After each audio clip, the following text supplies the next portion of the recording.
الحمد لله وكفى وسلام على عباده الذين اصطفى أما بعد فأعوذ بالله من الشيطان الرجيم بسم الله الرحمن الرحيم وسارعوا إلى مغفرة من ربكم وجنة عرضها السماوات والأرض سبحان ربك رب العزة عما يصفون وسلام على المرسلين والحمد لله رب العالمين اللهم صل على سيدنا محمد وعلى آل سيدنا محمد وبارك وسلم. شروع ہو گئے.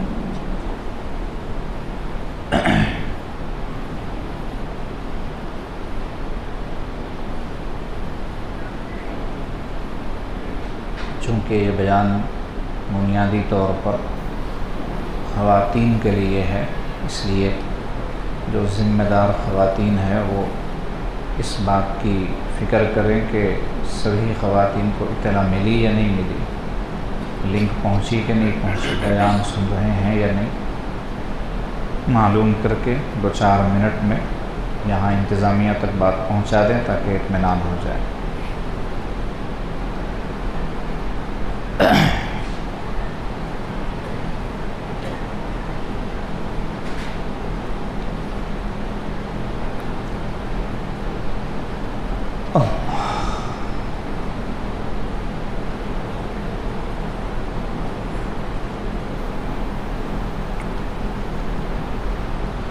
رمضان المبارک کا جو مہینہ ہے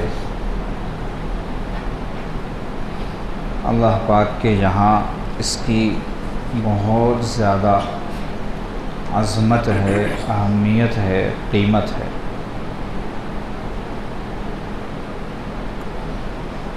یوں سمجھیے کہ ایک آدمی روزانہ کے اعتبار سے 1000 روپے خرچ کرتا ہے، 2000 روپے خرچ کرتا ہے، اور سال بھر میں ایک مہینہ بے حساب خرچ کرتا، حساب ہی نہیں رکھتا، نکالتا رہتا ہے، خرچ کرتا رہتا ہے.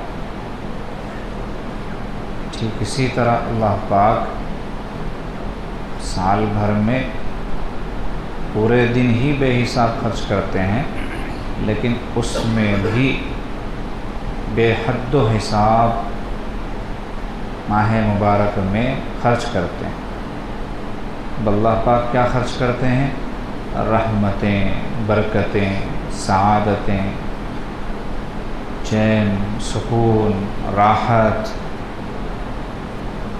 ثواب، قرب کے درجات، یہ ساری چیزیں اللہ پاک بے حد و حساب موسلادھار بارش سے بھی زیادہ برساتے رہتے ہیں.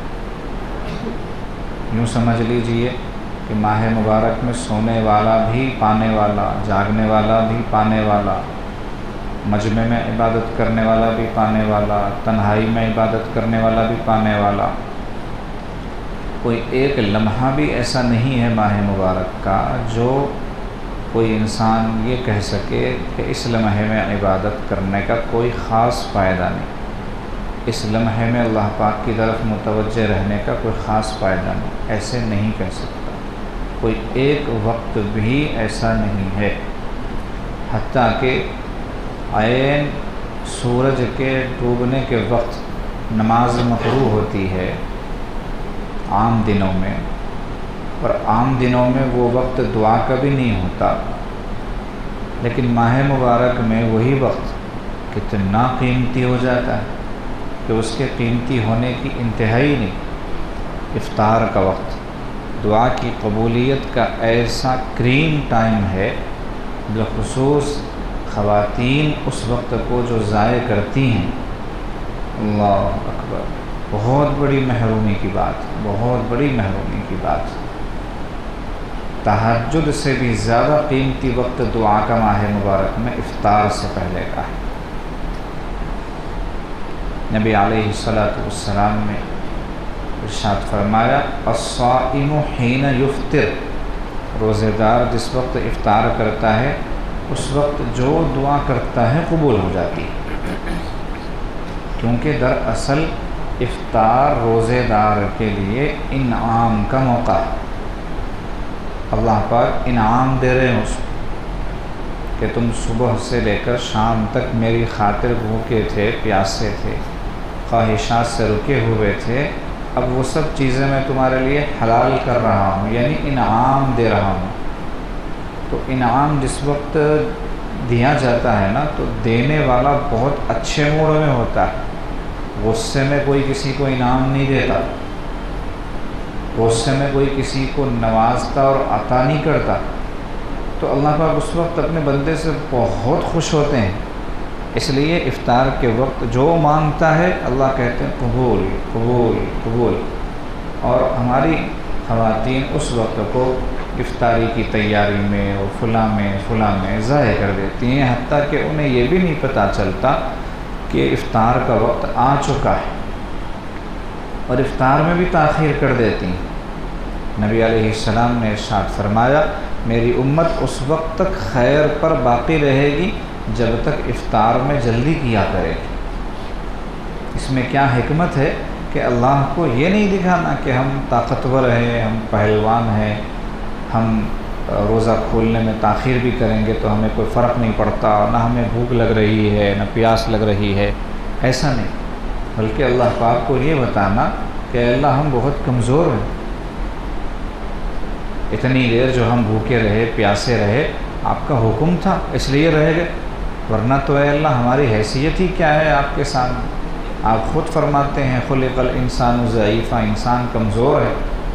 اس عاجز کو تو اچھا لگتا ہے کہ ہم اللہ کو کیسے دکھائیں اپنے آپ کو، افطار کے وقت میں کھجور پہلے سے کھول کر ہاتھ میں پکڑ کے رکھیں، منٹ آدھا منٹ پہلے سے، اور جیسے ہی اعلان ہو کہ وقت ہو چکا ہے فوری منہ میں ڈال لیں بسم اللہ کہہ کے کھجور، اور اللہ کو بتائیں کہ دیکھیں اللہ میں نے کتنی جلدی کی افطار، یہ سنت ہے۔ تو ایسا وقت خواتین ضائع کر دیتی ہیں۔ تہجد کا وقت سحری کے چکر میں ضائع ہوتا ہے، افطار کا وقت افطاری کے چکر میں۔ اب بیچ کا وقت ان لوگوں کو مردوں سے چھٹکارے کی شکل میں گرتے پڑتے جو مل جاتا ہے، تو ان میں سے بہت ساری ایسی اللہ کی بندیاں ہوتی ہیں جو غنیمت سمجھ کر وقت کو استعمال کر لیتی ہیں۔ ان میں ایک قسم تو وہ ہے جن کو مرد صحیح استعمال کرنے نہیں دیتے وقت کا۔ افطاری کے وقت مردوں کی ڈانٹیں ڈپٹیں یہ سننے کے ڈر سے وہ گھسی رہتی ہیں باورچی خانے میں، اور کوشش میں لگی رہتی ہیں کہ یہ بھی بن جائے وہ بھی بن جائے فلاں بھی بن جائے، اور سحری میں بھی یہی صورتحال ہوتی ہے۔ اور مرد بھی اللہ پاک ہدایت دے ایسی حرکتیں کرتے ہیں کہ وہ بیچاریوں پہ ظلم ہی ہوتا ہے۔ کیا ضروری ہے کہ افطار میں روزانہ فلاں چیز بننی چاہیے؟ ایک دن بن گئی کافی ہے، دوسرے دن چھٹی کریں، ایک دو دن کے وقفے سے پھر بنا لیں۔ روزانہ فلاں ڈش بھی بنے فلاں ڈش بھی بنے فلاں ڈش بھی بنے، کیا ضروری؟ عورتوں کو چھٹی دینی چاہیے کہ آج یہ بنا لیجیے، کل فلاں چیز بنا لیجیے، پرسوں فلاں چیز بنا لیجیے، اور اپنے 10 منٹ کم سے کم بچائیے افطار سے پہلے، اور اس میں مانگیے اللہ سے۔ ہر گھر میں یہ صورتحال ہونی چاہیے کہ افطار سے آدھا گھنٹہ پہلے دسترخوان لگ جائے، آدھا گھنٹہ پہلے۔ مزید 10-15 منٹ ادھر ادھر اگر نکل بھی جائیں تو افطار کے وقت سے ٹھیک 15 منٹ پہلے سب کے ہاتھ دعا کے لیے اٹھ جانے چاہیے، گھر کے ہر فرد کے، مرد ہو کہ عورت ہو کہ بچے ہوں، اور پورے 15 منٹ مکمل اللہ پاک کی طرف متوجہ رہ کر خوب دعائیں کی جائیں، اپنی دنیا کے لیے، اپنی آخرت کے لیے، اپنے مسائل کے حل کے لیے۔ اور کون سا راستہ ہے ہمارے لیے دعا کے علاوہ؟ الدعاء مخ العبادہ، دعا عبادت کا مغز ہے، نبی علیہ السلام کا ارشاد ہے۔ ایک اور حدیث مبارکہ ہے لیس شیء اکرم علی اللہ من الدعاء، کہ اللہ پاک کے نزدیک دعا سے زیادہ قابل اکرام کوئی چیز نہیں۔ لیس شیء اکرم علی اللہ من الدعاء، دعا سے زیادہ قابل اکرام کوئی چیز نہیں۔ اجیب دعوت الداع اذا دعان، پکارنے والوں کی پکار کا میں جواب دیتا ہوں جب وہ مجھے پکارتے ہیں۔ اذا سألک عبادی انی فإنی قریب، میرا پتہ اگر پوچھیں میرے بندے محبوب آپ سے تو کہیے میں تو ان کے قریب ہوں، پریشان کیوں ہوتے ہیں؟ روایات میں آتا ہے کہ بندہ نیند کی حالت میں اللہ کہتا ہے کروٹ بدلتے ہوئے، تو جواب آتا ہے لبیک یا عبدی، بندے میں حاضر ہوں، بتا کیا مسئلہ ہے؟ وہ تو نیند میں ہے، وہ تو سنا بھی نہیں جواب اللہ پاک کا۔ تو اللہ تو ہم سے اتنے قریب ہیں، اس قدر متوجہ ہیں ہماری طرف۔ سوچیں 30 دن ملے ماہ مبارک کے، 30 دن میں روزانہ 15 منٹ میں کتنی دعائیں مانگی جا سکتی ہیں ماشاءاللہ۔ اگر فوراً دعا کا مضمون ذہن میں نہ آتا ہو تو ہم ڈائری میں لکھ کے رکھ لیں، یکم رمضان المبارک کو فلاں فلاں فلاں دعائیں مانگیں گے، 2 رمضان المبارک کو فلاں فلاں فلاں دعائیں مانگیں گے۔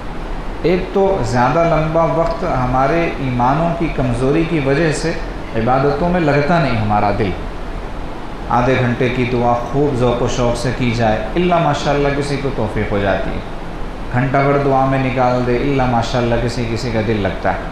15 منٹ تو ایوریج ہے، سب کا دل لگ سکتا ہے، لیکن 15 منٹ پہ ساری دعائیں نہیں ہو سکتی۔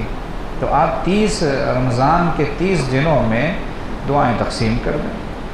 اب بچے کچھ جو لمحات رہ گئے ہیں ماہ مبارک کے، گھنٹوں کی شکل میں رہ گئے ہیں، دن بھی کہاں ہیں، گھنٹوں کی شکل میں، تو ان کا صحیح استعمال کریں۔ عورتیں عزم کریں آج کی افطار سے 15 منٹ پہلے سب کے ہاتھ دعا کے لیے اٹھ جائیں۔ افطاری کھا لی ماشاءاللہ پچھلے دنوں میں، اب کافی ہے، اب صرف کھجور پانی بھی بہت ہے، یا ایک آدھ کیلا کھا لیں گے، پھولا کھا لیں گے، سیب لے لیں گے، بس کافی۔ اتنی ساری افطاریوں کی ضرورت نہیں۔ اور جو عورتیں ماشاءاللہ ان کے مردوں سے فارغ ہو چکی ہیں، اعتکاف میں ہیں وہ، یا پھر جو ہے افطار مسجد میں کر لیتے ہیں وغیرہ، تو ان کے لیے تو اور بھی وقت ہے۔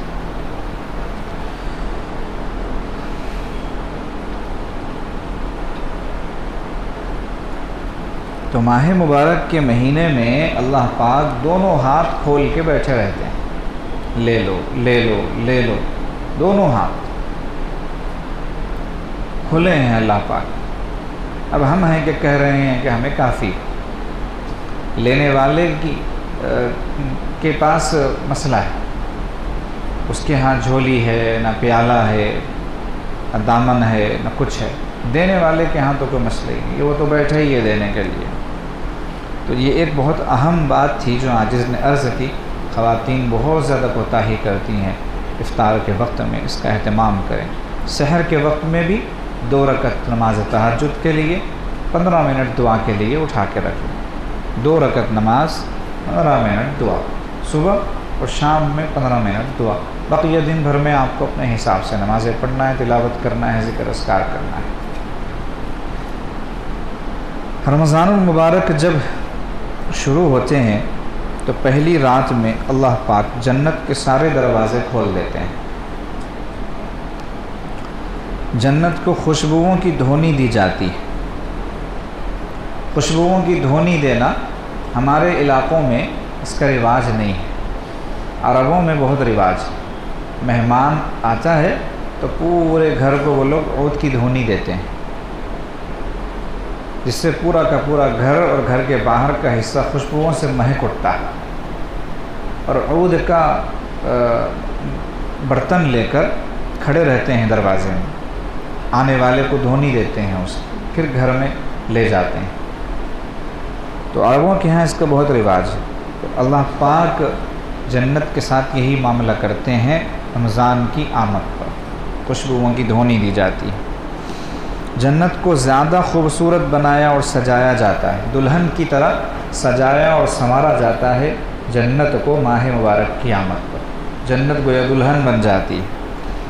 اور اس مہینے میں مومنوں کی جنت میں الاٹمنٹ کی جاتی ہے، یعنی کس کو کون سی جنت ملے گی، کتنی ملے گی، کہاں ملے گی، اللہ پاک اس کا فیصلہ فرماتے ہیں اس مہینے میں۔ اس مہینے میں ہمیں جنت لینے والا بننا چاہیے، نہ کہ جنت کھونے والا۔ ہمارے اعمال جنت کو کھونے والے اعمال، پانے والے اعمال نہیں ہیں۔ اللہ پاک ہمیں پانے والے اعمال کرنے کی توفیق عطا فرمائے۔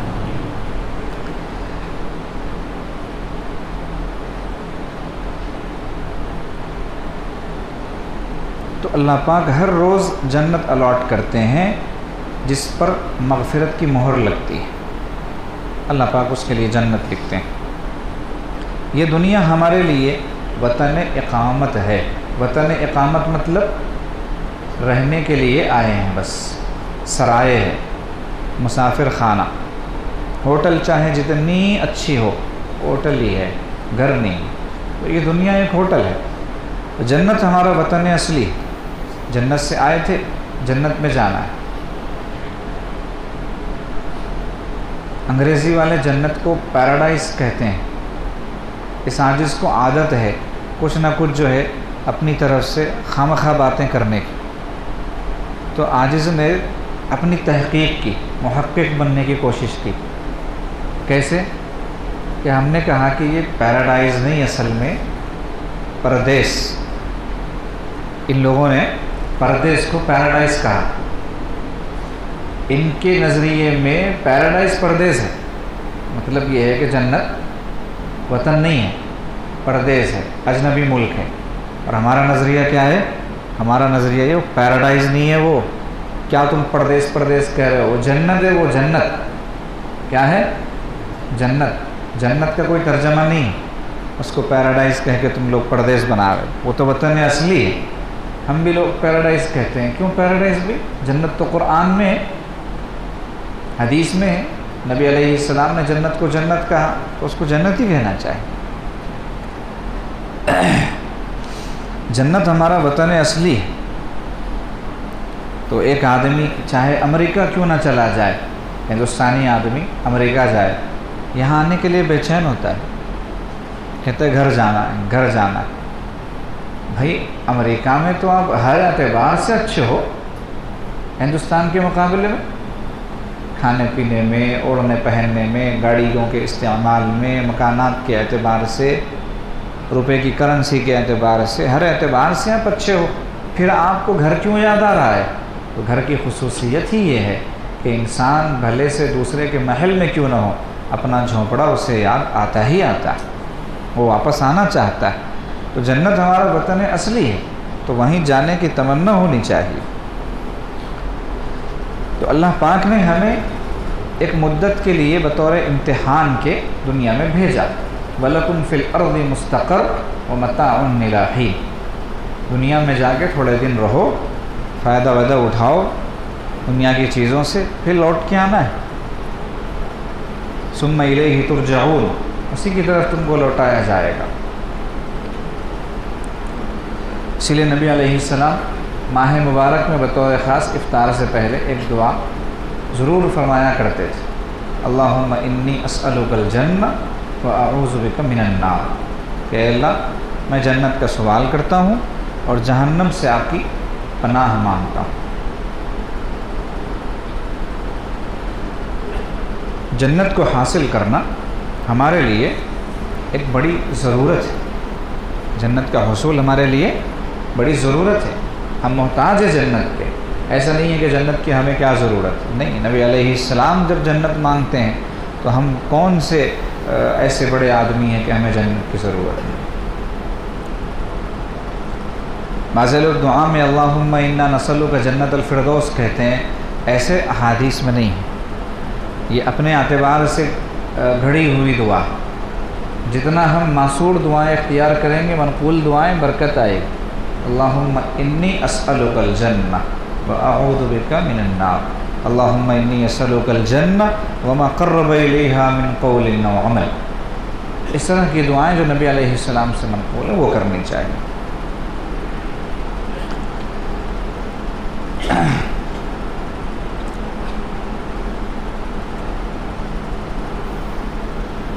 اب واقعات کبھی بیان کر دیے جاتے ہیں، چونکہ خواتین ہی میں بات ہو رہی ہے، کسی کے ذہن میں آیا ہوگا، رابعہ بصریہ کو بہت سنا ہوا ہوگا، پڑھا ہوا ہوگا کہ رابعہ بصریہ کا تو واقعہ ہے کہ ایک مرتبہ ایک ہاتھ میں پانی اور ایک ہاتھ میں آگ لے کر باہر نکل پڑی اور کہنے لگی کہ میں اس پانی سے جہنم کی آگ بجھا دوں گی اور اس آگ سے جنت کو جلا دوں گی۔ تو لوگ پریشان ہو گئے، انہوں نے کہا کہ یہ کام آپ کیسے کر سکتی ہیں اور کیوں کرنا چاہ رہی ہیں؟ تو تو کہنے لگے لوگ صرف جنت جہنم کے اعتبار سے ہی اللہ کی عبادت کر رہے ہیں، یا جنت مانگنے کے لیے یا جہنم سے بچنے کے لیے، اللہ کو کوئی نہیں چاہتا ہے۔ ہمارے حضرت فرماتے ہیں یہ حال تھا ان کا، قرآن و سنت کے مطابق نہیں ہے یہ چیز۔ نبی علیہ السلام تو جنت مانگ رہے ہیں، آپ کون ہوتے بھائی جنت جلانے والے؟ نبی علیہ السلام خود جہنم سے پناہ مانگ رہے ہیں، آپ کون ہوتے ہیں جہنم کو پانی سے بجھانے والے؟ اپنے اعتبار سے کیا کر سکتے ہیں؟ وہ ایک حال طاری ہو جاتا ہے کبھی کسی پر۔ حضرت امام ربانی رحمۃ اللہ علیہ فرماتے ہیں وہ بیچاری کو جو ہے راز جو ہے اس میں اس کا علم نہیں تھا، جنت کے مانگنے میں اور جہنم سے پناہ مانگنے میں جو راز ہے، یعنی ابدیت، بندہ ہوں میں خدا نہیں ہوں، اس راز سے وہ واقف نہیں تھی، اس لیے ایسے کہہ دیا۔ یہ حضرت امام ربانی رحمۃ اللہ علیہ نے فرمایا۔ بزرگ اپنی جگہ پر بہت بڑی تھی، لیکن کبھی حال کے طور پر ایسا ہو جاتا ہے بزرگوں سے، تو وہ چیز دلیل نہیں۔ ہم اس کو دیکھیں گے کہ شریعت کیا کہتی ہے، شریعت تو کہتی ہے دعا مانگو جنت کے لیے۔ اللہ پاک خود فرما رہے ہیں کہ واللہ یدعو الی دار السلام، اللہ تمہیں دار السلام کی دعوت دیتا ہے۔ دار السلام یعنی جنت، دار السلام جنت کا ایک نام۔ تو اللہ پاک جب ہمیں جنت میں بلا رہے ہیں تو اللہ کے انویٹیشن لیٹر کو ہم پھاڑنے والے کون ہیں؟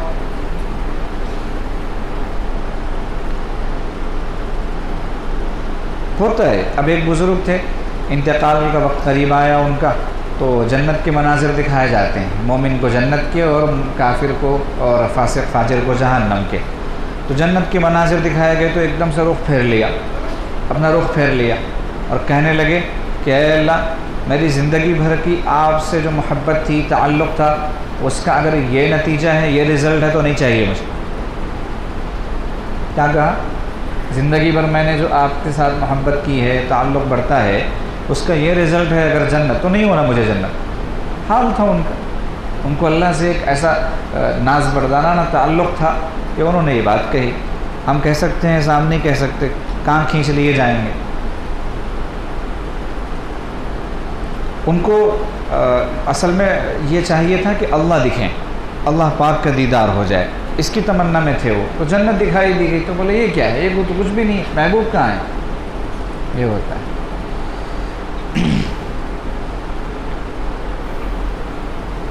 تو یہ غلبہ محبت کے، غلبہ حال کے واقعات ہوتے ہیں، لیکن ہونا کیا چاہیے؟ جنت کو طلب کرنا چاہیے۔ ہمارے حضرت نے اکثر دعا میں یہ جملہ ارشاد فرمایا کہ اے اللہ ہمیں صدقے میں جنت عطا فرما دیجیے، صدقے میں جنت عطا فرما دیجیے۔ ہم جیسے کمزور لوگ جو سخت گرمی میں نہیں رہ سکتے، بھوک پیاس میں نہیں رہ سکتے، اے سی والے لوگ ہیں، کولر والے لوگ ہیں، ان کو جنت اسپیشلی مانگنا چاہیے، ورنہ مسئلہ ہو جائے گا وہاں پر۔ کمزور لوگوں کو جنت ضرور چاہیے بھائی، ہاں، لیکن یہ خیال بھی رہے کہ جنت مانگنے کے لیے جو منہ چاہیے نا، وہ منہ میرے پاس نہیں، لیکن اے اللہ بے شک میرے پاس منہ نہیں ہے، لیکن آپ کے علاوہ میرا ہے کون جس سے میں پوچھوں؟ آپ مجھے جنت کے قابل بنا کر جنت عطا فرما دیجیے، میں قابل نہ بن سکتا ہوں نہ ہوں، یہ کیفیت ہونی چاہیے۔ حضرت والا تھانوی رحمۃ اللہ علیہ نے فرمایا جنتی جہاں پر جوتے چھوڑتے ہیں وہاں پر اگر مجھے جگہ مل جائے تو میرا کام بن جائے گا، بس مجھے اتنی بات کافی ہے، بڑے بڑے درجے مانگنے کا کبھی خیال بھی نہیں آتا۔ پھر فرمایا کہ یہ بھی اس لیے، جوتیاں چھوڑنے کی جگہ بھی اس لیے کہ جہنم کی گرمی برداشت کرنے کی طاقت اپنے اندر نہیں پاتا۔ یہ اللہ والوں کا حال ہوتا ہے۔ اللہ پاک نے ہر انسان کے لیے ایک مکان جنت میں بنایا ہے اور ایک مکان جہنم میں بنایا ہے، ہاں، دونوں جگہ مکان ہے۔ موت کے وقت اگر نیک آدمی ہو تو پہلے جہنم کا مکان دکھاتے ہیں اور کہتے ہیں کہ میرے بندے اگر تو میری منشا کے مطابق نہیں چلتا تو یہ تیرا ٹھکانہ تھا، لیکن تو نیکی تقویٰ کی زندگی گزارا، میری منشا کے مطابق چلا، لہٰذا یہ تیرا ٹھکانہ نہیں ہے، یہ ہے۔ پھر جنت دکھائی جاتی، تو جنت جب دکھائی جاتی ہے مومن کو تو موت کی تکلیف بھول جاتا ہو، موت کی تکلیف بھول جاتا، اور گناہ گار بندے کو پہلے فرشتے جنت والا مکان دکھاتے کہ اگر تو صحیح رہتا نا تو یہ تیرا ٹھکانہ تھا، یہ تیرا مکان تھا، اللہ نے لکھ دیا تھا تیرے لیے، لیکن تو نے زندگی نفسی کی غلامی والی گزاری، لہٰذا اب یہ تیرا مکان نہیں ہے. تیرا مکان کون سا ہے؟ پھر جہنم کا مکان دکھاتے ہیں. تو اسے تکلیف ہوگی، پریشانی ہوگی.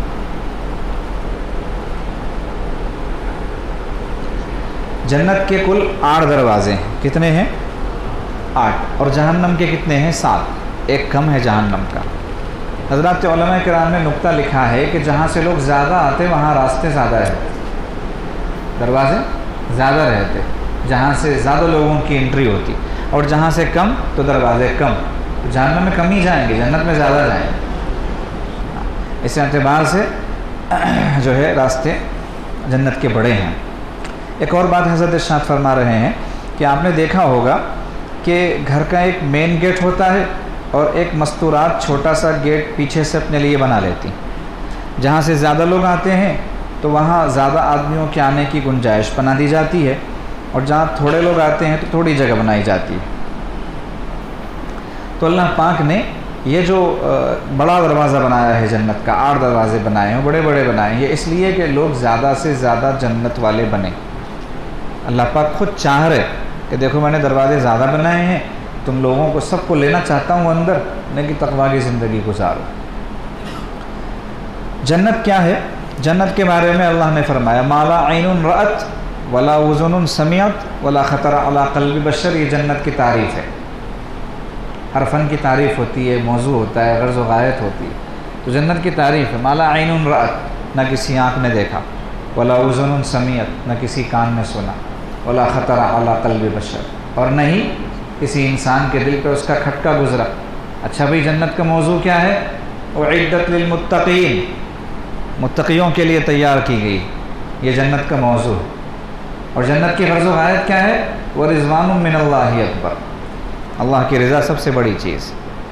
تو جنت کی تعریف کیا ہوئی؟ ما لا عین رأت ولا اذن سمعت ولا خطر علی قلب بشر. موضوع اعدت للمتقین. اللہ خود فرما رہے ایسی جنت کی طرف دوڑ لگاؤ جس کی چوڑائی آسمان و زمین کی چوڑائی جیسی ہے. یہ سمجھانے کے لیے کہا، ورنہ اس سے بھی زیادہ. اعدت للمتقین، تیار کی گئی ہے متقیوں کے لیے. تو جنت ہمارے خواب و خیال سے بھی زیادہ حسین اور خوبصورت جگہ ہے. یہ اللہ پاک کے نیک بندوں کی رہائش گاہ ہے. عرش خداوندی جنت کی چھت ہوگی، اور عرش کے بالکل نیچے یہ جنت ہوگی.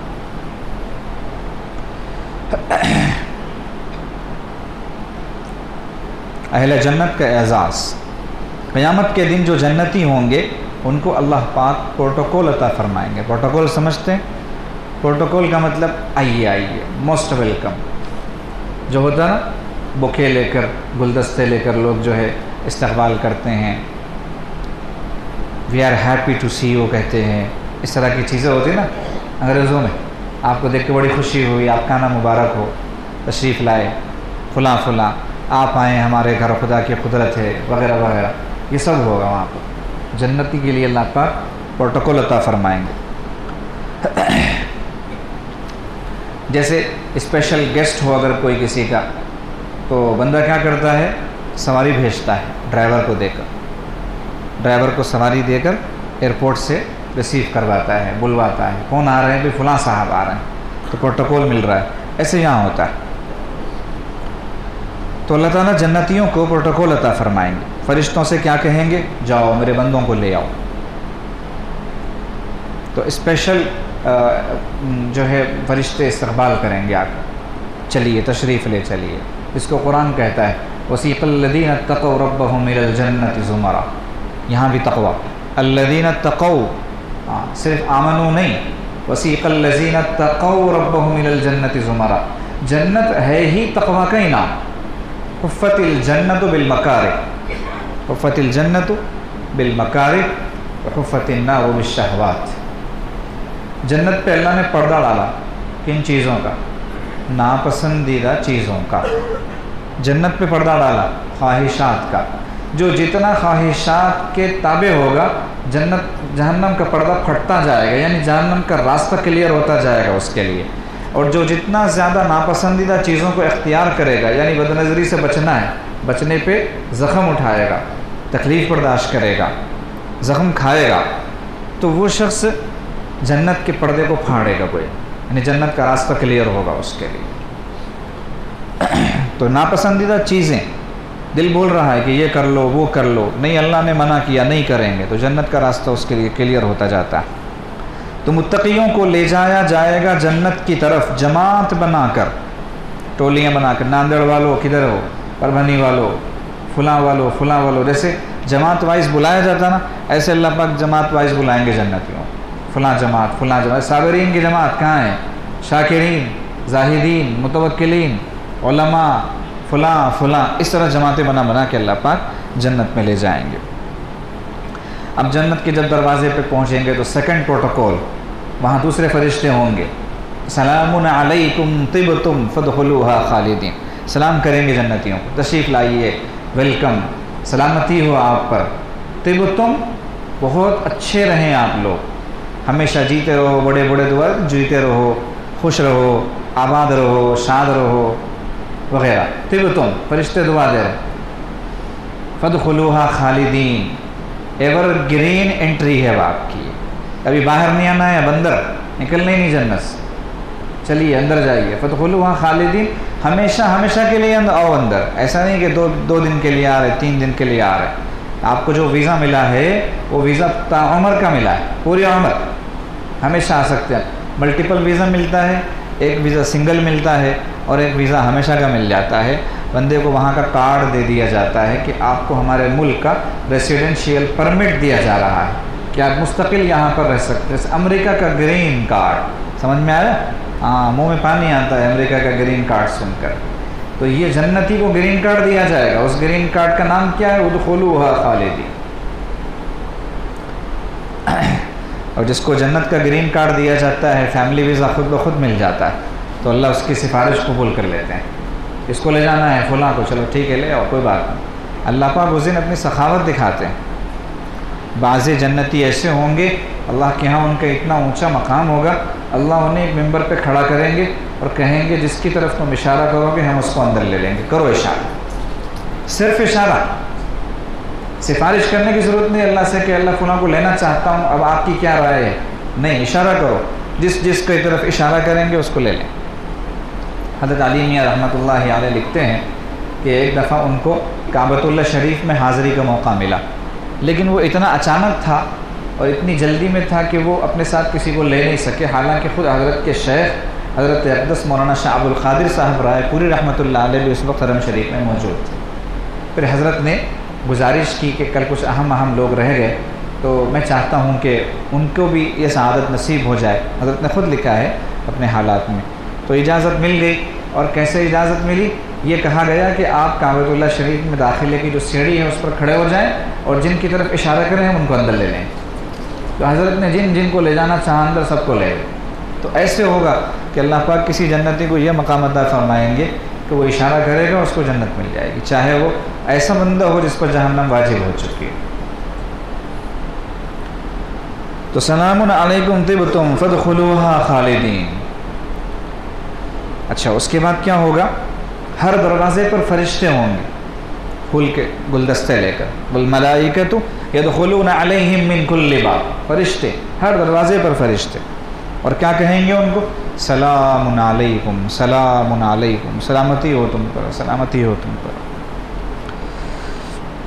اب فرشتوں کا سلام کیا ہے؟ حضرت فرما رہے ہیں فرشتوں کے سلام کو یوں سمجھو جیسے باپ بیٹے کے کسی اچھے کام پر کہتا ہے شاباش شاباش، تو فرشتے ہم کو کہتے ہیں شاباش شاباش، آ گئے آپ لوگ، کامیاب ہو گئے، آج اللہ کو خوش کر دیا تم لوگوں نے، شاباش، ایسے کہیں گے۔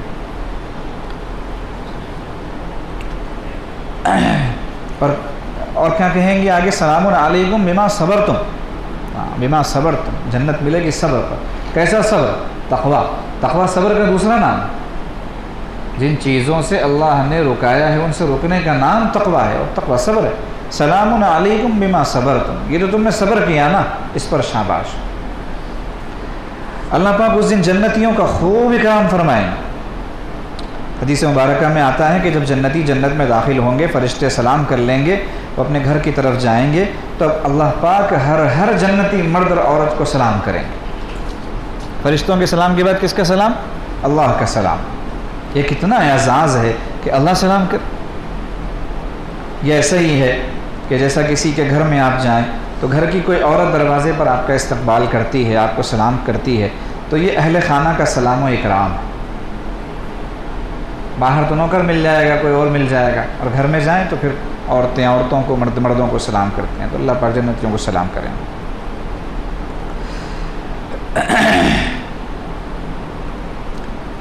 ہمارے حضرت کے نقطے بڑے عجیب ہوتے ہیں۔ حضرت فرماتے ہیں قیامت کے دن جنتیوں کی 120 صفیں، جن میں 80 نبی علیہ السلام کی امت کی اور 40 دوسروں کی امت، یہ نبی علیہ السلام کو اعزاز ملا۔ مثال دے کر فرماتے ہیں کہ دیکھو، وراثت جب تقسیم ہوتی نا، بیٹے کو 2 حصے ملتے اور بیٹی کو 1 حصہ، تو نبی علیہ السلام کو اللہ نے اعزاز عطا فرمایا کہ بیٹوں والا حصہ آپ کو دیا، 80 صفیں محبوب علیہ السلام، اور بقیہ کی 40، تو بقیہ کو بیٹیوں والا حصہ اور نبی علیہ السلام کو بیٹوں والا حصہ، جو 120 صفوں میں سے 80 صفیں محمد رسول اللہ صلی اللہ علیہ وسلم کی امت کی ہوں گی۔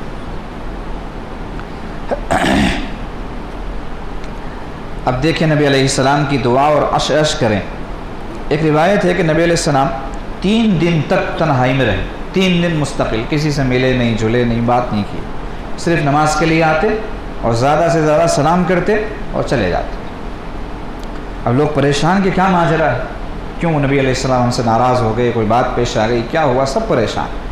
3 دن کے بعد نبی علیہ السلام جب باہر تشریف لائے اور بات چیت کی تو لوگوں کو ہمت آئی، پوچھے یا رسول اللہ کیا ماجرا ہے، کیا ہو گئے۔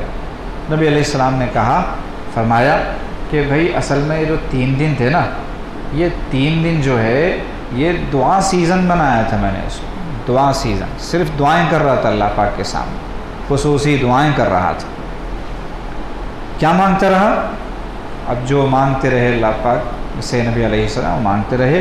آپ نے فرمایا کہ میرے رب نے مجھ سے وعدہ کیا میری دعاؤں کے بدلے، کیا وعدہ کیا؟ کہ ہر بندہ اپنے ساتھ 70,000 آدمیوں کو جنت میں لے کر جا سکتا۔ پہلے تو یہ وعدہ کہ 70,000 کو بغیر حساب کتاب کے جنت، یعنی ایسے جائیں گے، کیا ہوتا؟ نہ کوئی حساب نہ کتاب، ایک دم سے فوراً گیٹ اوپن ہو جائے گا، چلیے جائیے۔ ایسے آج کل جو ہے یہ ٹول گیٹ پر ہوتا نا، گاڑی ایسے جاتی ہے، ایک دم سے وہ گیٹ اڑ جاتا ہے اور گاڑی آگے کراس ہو جاتی ہے، نہ کچھ پوچھا گیا، نہ کچھ سوال کیا گیا، نہ پیسے لیے گئے، نہ کچھ ہوا۔ یہ الگ بات ہے کہ پیسے کٹے، اور وہاں نہیں کٹیں گے، وہاں کے یہیں کٹ جاتے۔ کون سے والے؟ تقویٰ پر جو صبر کرنا پڑتا ہے نا، وہ پیسے کٹ رہے یہاں پر، تو اس لیے جب وہاں جائیں گے تو بغیر حساب کتاب سیدھے جنت میں چلے جائیں گے۔ تو 70,000 لوگ ایسے ہوں گے بغیر حساب کتاب۔ محدثین فرماتے ہیں 70,000 کی جو تعداد ہے یہ 70,000 نہیں ہے، کثرت کو بتانا مقصود ہے، کثرت۔ اب وہ 70,000 اللہ کے حساب سے کتنے ہوں گے وہ اللہ پاک جانے۔ 70,000 لوگ بغیر حساب کتاب کے، اور ہر آدمی 70,000 کو لے جا سکتا ہے، ہر آدمی 70,000 کو لے جا سکتا ہے، تو پھر اربوں خربوں میں یہ لوگ بن جائیں گے۔ مثال کے طور پر حضرت امام اعظم ابو حنیفہ رحمۃ اللہ علیہ کو فرض کرو، ان میں سے ایک ہیں، یقیناً ہے۔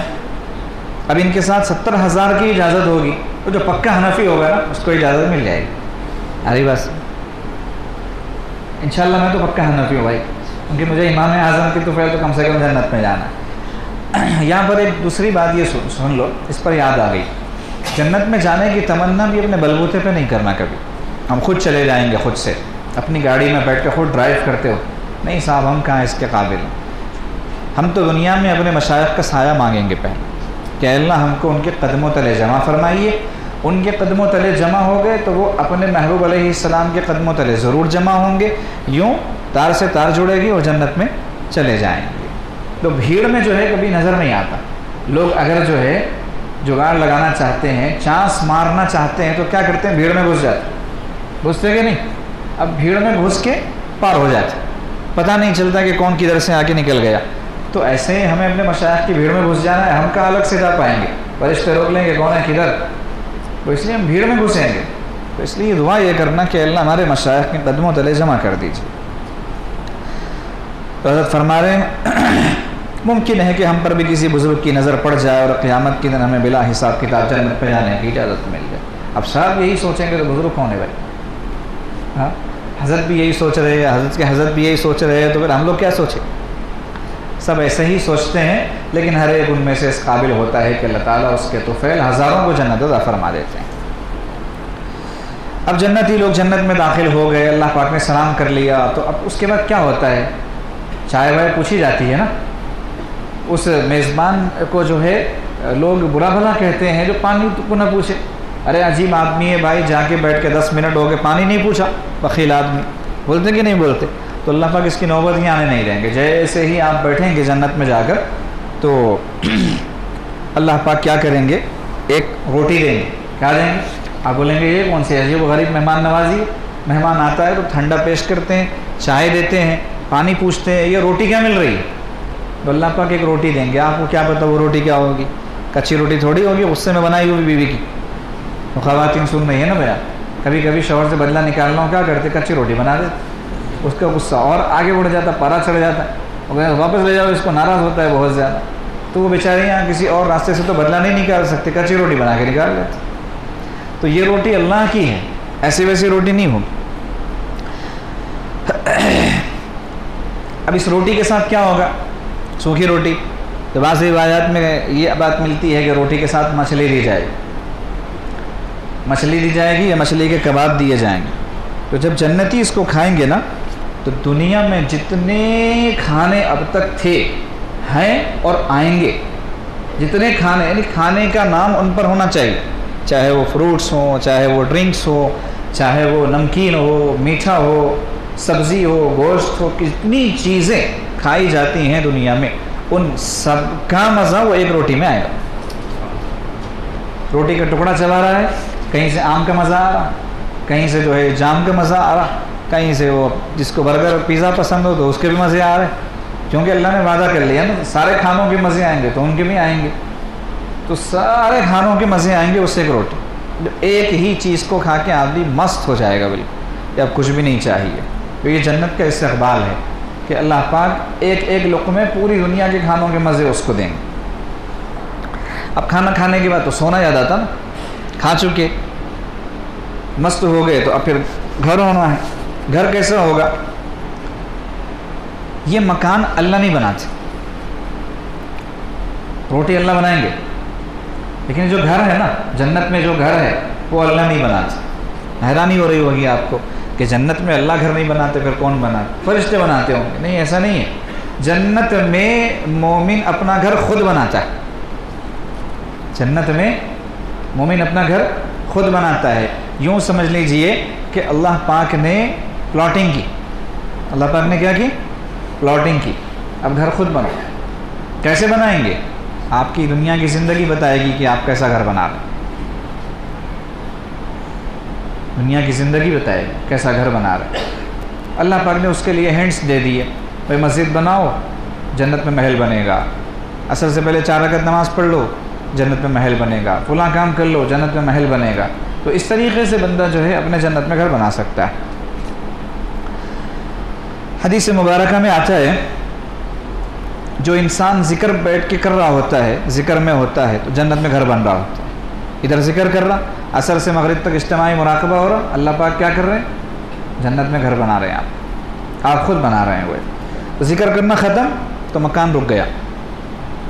کم ذکر کریں گے، 5 منٹ میں مراقبہ کر کے اٹھ جائیں گے تو 1 BHK ہے بات، یا صرف جو ہے کامن اٹیچ الگ سے نہیں ہوگا، 5 منٹ اٹھ گئے اگر آپ کو، اور 5 کے 50 کر لیے تو انشاءاللہ 6-7 کمروں کا ایک بڑا فلیٹ مل جائے گا، اس کو بڑھاتے جاؤ آگے، بڑھاتے جاؤ آگے۔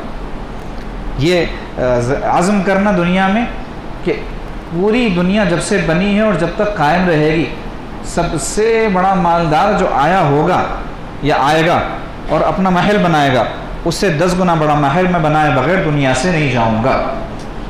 یہ عزم کر کے عبادتوں میں لگنا، اللہ کو راضی کرنے میں لگنا، تو پھر اللہ پاک نیتوں کے حساب سے کرتے ہیں۔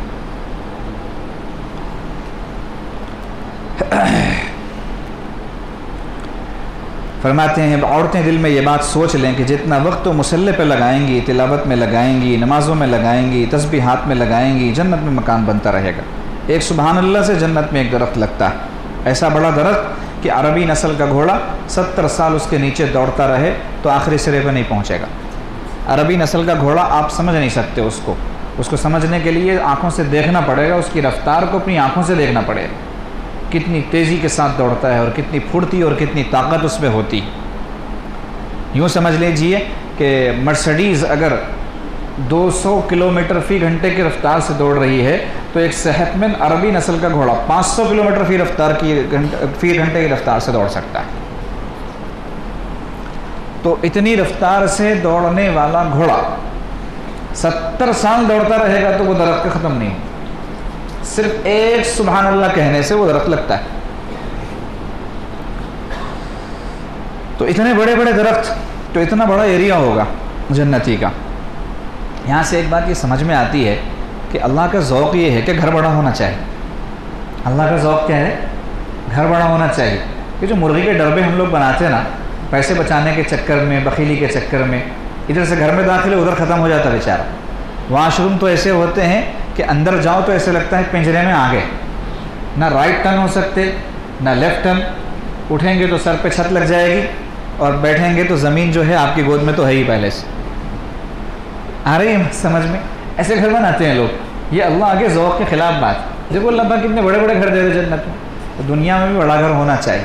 نبی علیہ السلام نے وضو کے دوران دعا سکھائی، اللہم اغفر لی ذنبی ووسع لی فی داری وبارک لی فی رزقی، کہ اے اللہ میری مغفرت فرمائیے، کشادہ مکان عطا فرمائیے اور میری روزی میں برکت عطا فرمائیے۔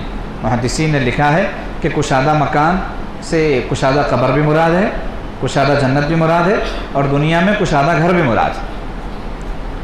اور نیت یہ ہے، حضرات علماء کرام فرماتے ہیں بڑے گھر میں نیت سب سے پہلے یہ ہونی چاہیے کہ مہمان نوازی کروں گا، خوب گھر میں مہمانوں کو ٹہراؤں گا، کھلاؤں گا، پلاؤں گا۔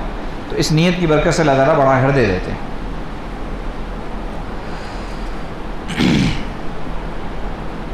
ممبئی والوں کے بیچاروں کے گھر ایسے ہوتے ہیں، اللہ اکبر، عجیب و غریب گھر۔ ایک بزرگ آیا کرتے تھے ہمارے پاس اکثر، وہ فرماتے تھے بھائی ممبئی والوں کے لیے کھلانا بہت آسان ہے، ٹکانا مشکل ہے، رکھ نہیں سکتے گھر میں، کھلا دیں گے آپ کو، بڑی سے بڑی ہوٹل میں لے جائیں گے، کہیں جو کھانا چاہیں آپ کھا لیں، کیونکہ ممبئی کا غریب آدمی بھی ہمارا مالدار ہوتا ہے بہت بڑا، تو وہ آپ کو 5 اسٹار میں کھلا سکتا ہے آرام سے، کچھ نہیں بگڑے گا اس کا، اتنا کما لیتے ہیں وہ لوگ۔ کھلانا آسان ہے، یا گھر میں بھی لے جا کے کھلا دے گا، جہاں سونے کا مسئلہ ہے بولے نہیں بھائی نو انٹری۔ تو گھر بڑا ہونا چاہیے، تو اللہ پاک بڑے بڑے گھر دیں گے جنت میں۔ کچھ لوگوں کے مکان سونے اور چاندی کی اینٹوں سے بنائے جائیں گے، جیسے دنیا میں ٹائلز رکھتے ہیں، کسی کے گھر میں ٹائلز ہوتے ہیں، کسی کے گھر میں نہیں ہوتے، کسی کے گھر میں ایسے ٹائلز ہوتے ہیں لگتا ہے ڈائمنڈ ٹائلز۔ تو ہر ایک کی اپنی اپنی استطاعت کے حساب سے گھر بنتا ہے، ایسے ہی جنت میں کسی کا سونے چاندی کا گھر، کسی کا کچھ کسی کا کچھ۔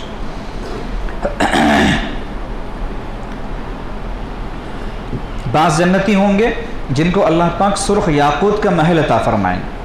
یاقوت ایک موتی ہے جو دنیا میں دکھتا بھی نہیں، اور وہ سرخ اگر ہو تو کیا پوچھنے، سرخ یاقوت، اس کی تصویریں اور اس کی شکلیں مل سکتی ہیں نیٹ پر، تو آج کل سب مل جاتا، وہاں دیکھ لینا کیسا ہوتا ہے، اس کی چمک دمک اور اس کی رونق۔ تو سرخ یاقوت کا محل اللہ پاک جو ہے وہ عطا فرماتے ہیں۔ جو گارا استعمال ہوگا، میٹیریل کیا کہتے ہیں اس کو، گٹی کھڑی وڑی کیا کہتے ہیں آپ لوگ، سمجھے نا، سیمنٹ ہوتی ہے، گارا بولتے ہیں اس کو، سب مکس کر کے کرتے ہیں نا، وہ مشک کا ہوگا، کیا کا ہوگا، مشک، خوشبو آئے گی، یعنی جنتی ہمیشہ خوشبو میں رہے گا۔ یہاں ایک نقطہ یہ بھی سنیے کہ خوشبو یہ جنتیوں کی فیوریٹ چیز ہے، خوشبو کے بغیر کوئی جنتی نہیں رہے گا۔ یہاں دنیا میں لوگوں کو عطر لگانا کھلتا ہے، لگاتے ہی نہیں، عطر میں پیسے خرچ ہی نہیں کرتے۔ عربوں کو ہم نے دیکھا کہ عطروں میں بہت پیسے خرچ کرتے ہیں، ہزاروں، ایک عطر ان کا بڑا قیمتی ہوتا ہے، بہت قیمتی۔ ہم لوگ 10 روپے کا گلاب، 10 روپے میں گلاب آتا ہے، وہ گلاب ہی نہیں 10 روپے میں آئے، کیوں؟ 10 روپے میں آنے والا گلاب ہے، بھائی تو گلاب کی عزت نکالنے والی بات ہے، بھائی 10 روپے کا گلاب خریدیں گے، کہیں گے وہ لگا کے آ جائیں گے، اب کسی کے اسے سر میں درد ہوگا، کسی کو چھینک آئے گی، کسی کو نزلہ ہو جائے گا، بھائی وہ عطر ہی کیا جو سامنے والے کو پریشان کر دے۔ عطر کی بھینی خوشبو آنی چاہیے، گزرے سامنے سے تو لگے کہ یہ آدمی خوشبو لگا کے گیا ہے، بھینی خوشبو آنی چاہیے۔ تو جنت میں خوشبو ہی خوشبو ہوگی۔ بعض ایسے لوگ ہوں گے جن کو ہیرے کا مکان عطا فرمائیں گے، جو بے جوڑ ہوگا، کہیں جوڑ نہیں ہوگا، پورے کا پورا مکان ہیرے کا ہوگا، ڈائمنڈ ہاؤس کہہ سکتے ہیں اس کو۔ یعنی ایسے نہیں لگے گا کہ وہاں اتنا جوڑا گیا، وہاں اتنا ٹکڑا لگایا گیا، وہاں اتنا ٹکڑا لگایا گیا، دنیا میں لگایا جاتا ہے نا، نہیں. ایک پتھر کا مکان دیکھا، مشہور بھی ہوتا ہے کہیں پر، ایک پتھر کا مکان ہے، جو اس طریقے سے اللہ پاک ایک ڈائمنڈ کا پورا محل دیں گے. کس کو چاہیے؟ کس کو چاہیے یار؟ سب لوگ ہاتھ اٹھاؤ نا، کیا پتہ اللہ مجلس قبول کر لے اور اللہ پاک جو سب کو ڈائمنڈ ہاؤس دے دیں. ہاں کس کو چاہیے؟ ہاتھ ہی نہیں اٹھا. اللہ پاک ہم سب کو عطا فرما دے. کس لیے عطا فرمائیں؟ کس لیے؟ نیت کیا کرنا ہے ان چیزوں میں کہ ڈائمنڈ ہاؤس میرے پاس ہوگا تو علامت ہوگی کہ اللہ پاک مجھ سے اتنے راضی ہیں، اللہ پاک کی رضا زیادہ سے زیادہ ملے. اس لیے یہ ایسے ہونا چاہیے، جو جس سے اللہ جتنے زیادہ راضی اسی قدر انعام و اکرام کی بارش ہوگی اس پر. پھر اس مکان کے اندر باغیچے ہوں گے، گارڈن ہوں گے، پھل پھول وغیرہ، لان وان سب ہوتے ہیں نا اس زمانے میں، وہ سب چیزیں ہوں گی. پرندے بھی ہوں گے، اور پرندے اگر کچھ آپ کی مرضی کے نہیں ہوں گے تو آپ بلا لیجیے اللہ پاک سے کہ اللہ وہ چاہیے، آ جائے گا، وہ چاہیے آ جائے گا، سب آ جائیں گے. بعض لوگوں کو کبوتر پالنے کا شوق ہوتا ہے، جنت میں کبوتر پالنا چاہتے ہیں، بنا ٹینشن کے پال سکتے ہیں. کبوتر کے بیٹ کا بھی مسئلہ نہیں ہوگا. بس وہاں تو یہ گندی چیزیں تو ہوتی ہی نہیں نا، تو آپ شوق سے پالیے. جنت کے درختوں کا یہ حال ہے کہ انسان کے ذہن میں آئے گا مجھے آم کھانا ہے تو وہ درخت چل کے آ جائے گا، شاخ جھک جائے گی، آپ بیٹھے بیٹھے لیٹے لیٹے، جنتی جس حال میں ہوگا اس کے سائز کے اعتبار سے اس کے ہاتھ کو میوہ لگے گا. کھڑا ہوگا تو یوں ہاتھ لگا کے توڑ لے سکتا، بیٹھا ہوگا تو یوں توڑ لے گا، لیٹا ہوگا تو ایسے توڑ لے گا. تو لیٹ کے بھی توڑ سکتا ہے، بیٹھ کے بھی توڑ سکتا ہے، کھڑے ہو کر بھی. قطوفھا تذلیلا، شاخیں جو ہے جھکی ہوئی ہوں گی جنتی درختوں کی، جو جس حال میں ہوگا پھل اسے ویسے مل جائے گا، وہیں بیٹھے بیٹھے مل جائے گا. اب آم چاہیے تو جانا پڑے گا، پتہ نہیں کہاں کہاں جانا پڑے گا، در در کی خاک چھاننی پڑے گی.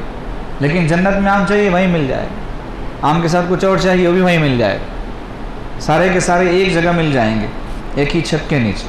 فیہما من کل فاکہۃ زوجان، ہر میوہ ایسا ہوگا کہ اس کا جوڑا ہوگا. ہاں بنا جوڑے کے رہنا نہیں چاہیے، غیر شادی شدہ نہیں رہنا چاہیے. اللہ پاک جنت میں پھل ایسے رکھیں گے جن کی آپس میں شادی ہوئی ہو، ایک پھل ہے اس کا جوڑا ساتھ میں. فیہما من کل فاکہۃ زوجان، فیہما عینان نضاختان، نہریں جاری ہوں گی، چشمے ہوں گے، پھوٹ رہے ہوں گے جیسے. تو جنت کا جو منظر ہے وہ ہم بس صرف اپنے حساب سے تھوڑا بہت سوچ سکتے ہیں، اور جتنا ہم سوچیں گے نا اس سے ہزاروں گنا آگے ہے جنت، ہم سوچ بھی نہیں سکتے. اب بعض لوگ ہوتے ہیں جن کو جو ہے موسیقی پسند ہوتی ہے دنیا میں. کیا پسند ہوتی ہے؟ میوزک. عورتیں بعض عادی ہوتی ہیں میوزک، اس کے بغیر نہ کھانا بنا سکتی ہیں، نہ بچے کو فیڈ کر سکتی ہیں، کوئی کام نہیں کر سکتی، ان کی میوزک چاہیے. تو ایسی عورتوں کے لیے سننے والی بات یہ ہے کہ اللہ پاک بعض درخت ایسے بنائے ہیں جنت میں کہ ان درختوں پر پھل ہے، پھل میں گھنگرو جیسی چیز لگی ہوئی ہے. عورتیں پازے پہنتی ہیں، ان میں گھنگرو ہوتے ہیں، چلتی ہیں تو چھن چھن کی آواز آتی ہے. تو پھل کچھ ایسے ہیں کہ ان میں گھنگرو ٹائپ کی چیز لگی ہوئی ہے. جنت میں جب ہوا چلے گی تو وہ درخت کے پتے جب ہلیں گے تو پھل بھی ہلیں گے تو وہ گھنگرو بجیں. اس سے جو میوزک پیدا ہوگی نا، وہ میوزک سننے کے بعد پتہ چلے گا کہ دنیا کی میوزک کتنی بری تھی. مست ہو جائے گا وہ میوزک سن کر. کس کو سنائیں گے اللہ پاک؟ جو دنیا کی موسیقی سننے سے اپنے کانوں کو بچائے گا. جب موسیقی بج رہی ہوگی تو وہ اپنے کانوں میں انگلیاں ٹھونس لے گا، اس جگہ سے اٹھ کر چلا جائے گا. حضرت کے بارے میں حضرت کے ایک قریبی خادم نے بتایا تھا ایک دفعہ کہ حضرت ایک مرتبہ کہیں سفر کر رہے تھے تو پبلک گاڑی جیسے ہوتی کالی پیلی چلتی نا، یہاں پر یہیں سے چلتی ہے قریب سے، تو وہ لوگ لگا دیتے بڑی زور سے. تو حضرت نے پہلے تو منع کیا اس کو، لیکن وہ مانا نہیں. تو حضرت نے اپنے کانوں میں انگلیاں ٹھوس لی. 5 گھنٹے کا سفر تھا، ویسے ہی بیٹھے رہے. 5 گھنٹے کا سفر ویسے ہی بیٹھے رہے کانوں میں انگلیاں ڈال. ایسے لوگوں کو اللہ جنت کی موسیقی سنائے. ہم کو نہیں سنائیں گے کہ جو ذرا سا موسیقی کی آواز آتی ہے تو پیر ہلنے لگ جاتے ہیں، ہاتھ بجنے لگ جاتے ہیں، چہرہ تھرکنے لگ جاتا ہے. سن تو نہیں رہے ہوتے موسیقی، لیکن آٹومیٹک موومنٹ آ جاتا ہے باڈی میں. موسیقی کی اتنی عادت ہو چکی ہوتی ہے. تو وہ میوزک سن کر انسان تمنا کرے گا کہ میں اس آواز کو سنتا ہی رہوں. کیا کیا کریں گے؟ جیسے ایک آدمی جو ہے بادشاہ کے محل میں جانا چاہتا ہے نا، تو گیٹ پہ جا کے ٹھہر جاتا. اب گیٹ پر ہی ایسی ایسی چیزیں ہوتی ہیں کہ وہیں مست ہو جاتا. لوگ بولتے بھائی بہت ہے وہی اندر, آپ گیٹ پہ آ کے سو گئے, اندر آئیے. تو ایک ایک جگہ ایسی ہوتی ہے کہ انسان اس میں مست ہو جاتا ہے. تو جنت کا یہی حال ہے. تو مکان کے پہلے کمرے میں جائے گا, سمجھے گا یہی میرا سب کچھ ہے. تو لوگ کہیں گے یہ آپ کے نوکر کے جوتے چھوڑنے کی جگہ ہے, یہاں کا بیٹھ گئے آپ, اندر تشریف لائیے. پہلی جو عورت نظر آئے گی اس کو دیکھ کے جو ہے سجدے میں گرے گا مومن, یہ سمجھ کے کہ اللہ کی تجلی ظاہر ہوئی, اللہ کی تجلی ظاہر ہوئی, یہ سوچ کے سجدے میں گرے گا. 70 سال سجدے میں پڑا رہے گا. اس کے سامنے آواز آئے گی کس کو سجدہ کر رہے ہو بھائی, کس کو سجدہ کر رہے ہو. دنیا میں بھی یہی کام کر کے, یہاں بھی یہی ہو رہا ہے. ہاں, دنیا میں بھی عورتوں کے ساتھ بھی یہی سلوک کیا, جھکتے رہے سامنے. یہاں بھی, یہاں ایسا نہیں ہے معاملہ, یہاں حور تمہارے تابع ہے.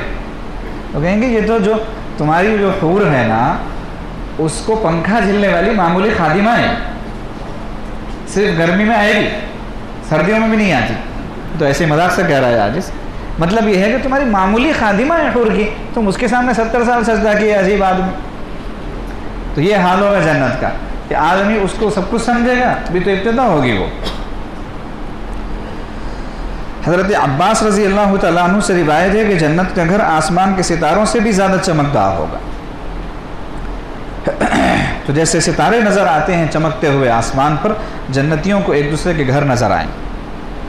اچھا, وہاں فون سسٹم بھی نہیں ہوگا. اب گھر سے گھر کو بات کرنا ہے, ایک جنتی ہے دوسرے جنتی سے بات کرنا چاہ رہا ہے, کچھ نہیں, بس یہاں سے آواز لگائے چلی جائے گی آواز, بات ہو جائے گی, بیٹھے بیٹھے بات ہو جائے گی, بیڈ روم سے بیڈ روم میں بات ہو جائے گی. اور اگر وہ چاہے کہ بات نہیں ہونا ہے تو نہیں ہوگی. ایسا نہیں ہے کہ اب آوازیں جا رہی ہے ایک گھر کی دوسرے گھر میں, آہستہ بولو, بازو گھر ہے, ایسا نہیں ہے. ساؤنڈ پروف شیشے, اور جب آپ آواز چاہیں گے تو انہی شیشوں میں سے آواز کو اللہ تعالیٰ پار کروا دیں. کیونکہ جنت اصل میں جگہ ہے وَلَكُمْ فِيهَا مَا تَشْتَهِي أَنفُسُكُمْ, جو تم چاہو گے وہ ہونا ہے. تو اگر آپ چاہو گے کہ فلاں سے بات ہونی ہے تو ہونی ہی ہونی ہے, کیونکہ اللہ کا وعدہ ہی وہ ہے. اور اگر آپ چاہو گے کہ نہیں ہونی ہے تو نہیں ہونی ہے. آپ چاہو گے کہ میری جو بات ہونی ہے تو وہ فلاں حور سے ہی ہونی ہے, دوسرے حور نہیں سننا ہے, نہیں سنیں گے. اور اگر آپ چاہیں گے کہ نہیں سب کو سنانا ہے, سب سنیں گے. وہاں وہ سسٹم بھی نہیں ہوگا لڑائی اور جھگڑے والا.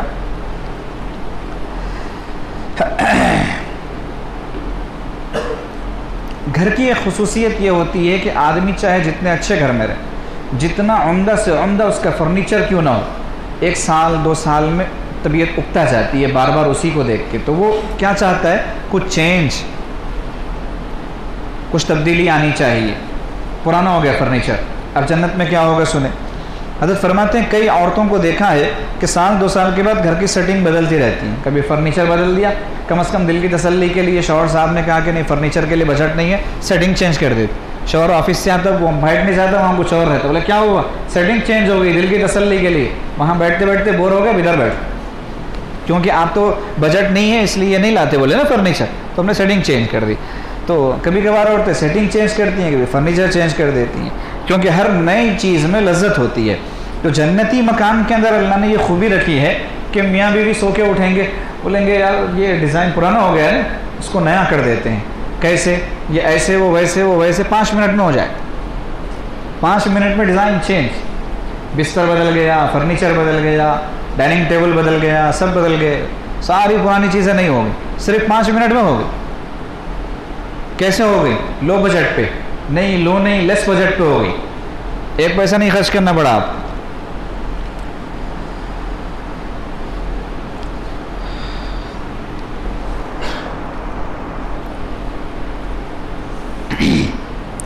جنتی گھر کے اندر سوئمنگ پول. دنیا کے اندر بعض گھروں میں سوئمنگ پول ہوتے ہیں. سوئمنگ پول مطلب نہانے کے لیے تالاب وغیرہ کی شکل میں بنا لیتے ہیں نا سوئمنگ پول. تو جنت کے ہر گھر میں سوئمنگ پول ہو. وہاں حمام نہیں ہوں گے, چھوٹے موٹے حمام, غسل خانے, سوئمنگ پول ہوں گے. حدیث پاک میں آتا ہے کہ ایک نہر ہے جنت میں جو جنت کے ہر گھر سے گزرے گی. جنت کے ہر گھر سے اس جنتی نہر کا نام کنیکشن ہوگا, اور اس کا نام ہوگا نہر الرحمہ, رحمت کی نہر. تو ہر مکان میں جو سوئمنگ پول ہوگا نا اس میں پانی وہیں سے آئے گا. رحمت کی نہر میں روزانہ غسل کرو, نہر الرحمہ میں.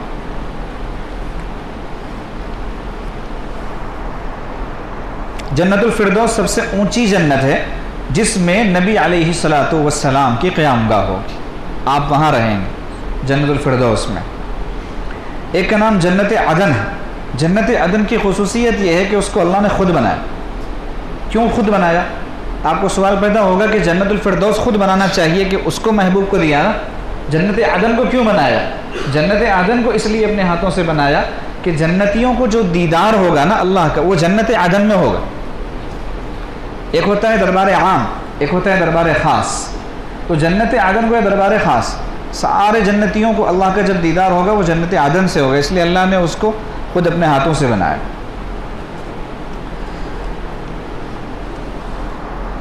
اس کے بارے میں آتا ہے کہ اس جنت کا گارا مشک کا ہوگا، گھاس زعفران کی ہوگی، جو پتھر ہوں گے وہ موتیوں کے ہوں گے، خاک جو ہے عنبر کی ہوگی، جنت العدن۔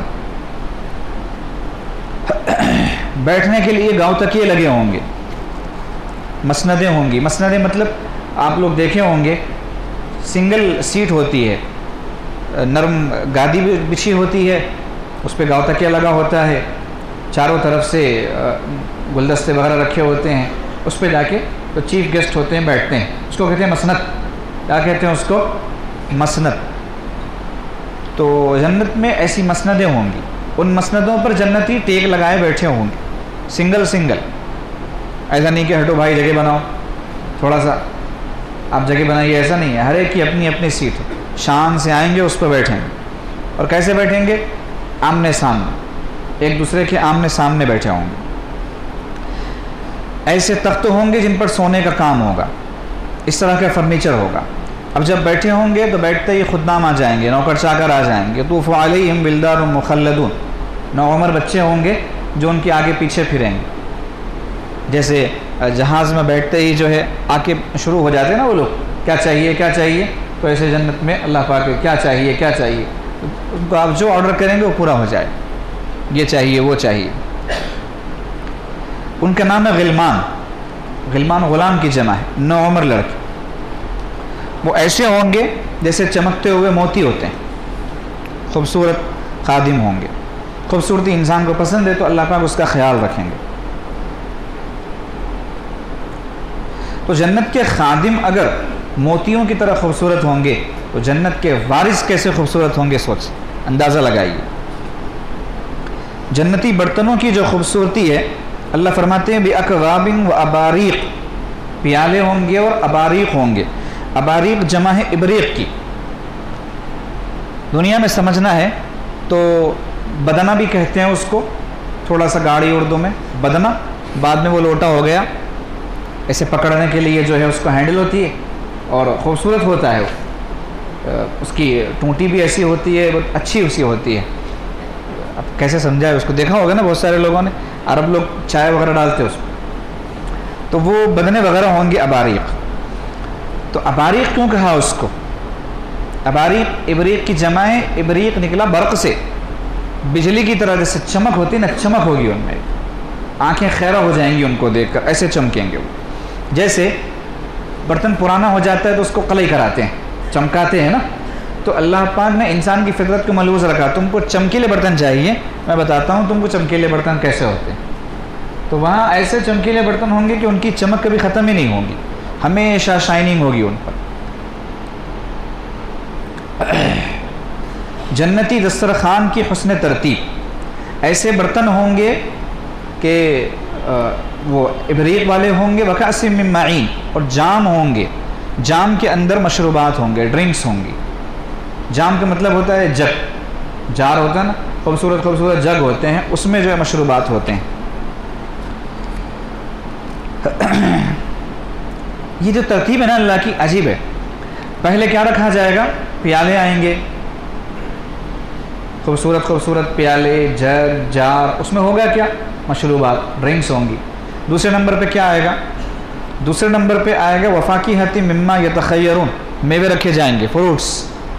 تیسرے نمبر پہ کیا ہوگا؟ لحم طیر مما یشتہون، ان کے من پسندیدہ پرندوں کا بھنا ہوا گوشت۔ یہ جنتی ترتیب ہے، پہلے ڈرنکس، پھر فروٹس، پھر اس کے بعد بھنا ہوا گوشت۔ یہیں سے شاید لوگوں نے کہا ہوگا میٹھا کھانا سنت ہے پہلے، پہلے آدمی کچھ پی لیتا ہے نا، خاص طور سے ڈرنکس پینے کی خصوصیت یہ ہوتی ہے کہ اندر جو ڈرائینس ہوتی ہے، خشکی، وہ خشکی ختم ہو جاتی ہے، خشکی جو ہے ختم ہو جاتی ہے۔ خشکی ختم ہونے کے بعد میں اب جو غذا آپ لیں گے وہ بہتی ہوئی اندر جاتی ہے، اٹکتی نہیں کہیں۔ آدمی اگر پانی پینے سے پہلے سوکھا رہ کے اچانک کھانا شروع کر دینا، ہچکی آتی ہے اس کو، پھر اس کو خواہی نہ خواہی پانی لینا پڑتا ہے۔ تو اصل ترتیب یہ ہونی چاہیے کہ آپ تھوڑا سا ڈرنک لے لیں پہلے کھانے سے۔ اطباء نے بھی لکھا ہے کہ کھانا شروع کرنے سے پہلے پانی پینا شفا ہے۔ کیا ہے؟ شفا۔ اور کھانے کے دوران میں پانی لینا دوا ہے، دوا جتنی لیتے اتنا ہی پانی لو۔ اور کھانا ختم ہونے کے بعد جو آپ پانی پئیں گے نا، وہ وبا ہے، بیماری۔ کھانے کے فوری بعد پانی نہیں پینا چاہیے، ایک آدھے گھنٹے کا وقفہ ہونا چاہیے، ڈاکٹرز کی یہ رائے ہے۔ تو اللہ پاک نے ترتیب یہ بنائی کہ میرے بندوں پہلے ڈرنکس پی لو۔ اب ڈرنکس لینے کے بعد میں تم کو کیا دیں گے؟ میوے دیں گے۔ میوہ کیا ہوتا ہے؟ بھوک کھولتا ہے، میوے کی خصوصیت ہے، بھوک کھلتی ہے اس سے۔ نئی بات لگ رہی ہے کفیل صاحب؟ غلط کہہ رہے ہو، میوے سے بھوک کھلتی ہے، میڈیکل والے نے پوچھنا پڑتا ہے۔ تو جب بندہ میوہ کھاتا ہے نا تو اس کو کھانا کھانے کی رغبت پیدا ہوتی ہے، اندر شوق پیدا ہوتا، تو اب وہ پھر تیتر بٹے اور یہ اور وہ شوق سے کھا سکتا ہے۔ تو اللہ نے ترتیب بنائی کہ پہلے ڈرنکس لے کر راستہ صاف کرو، پھر اس کے بعد فروٹس لے کر بھوک کھولو، اب کھاتے رہو، جو کھانا ہے کھاتے رہو۔ تو جنتی دسترخوان کی یہ ترتیب ہوتی ہے۔ چائے تو کہیں بھی نہیں ہے اس میں نا، ابھی تک تو چائے کا تذکرہ آیا نہیں ہے۔ اس کا مطلب یہ ہے کہ چائے کا معاملہ گڑبڑ ہے تھوڑا سا۔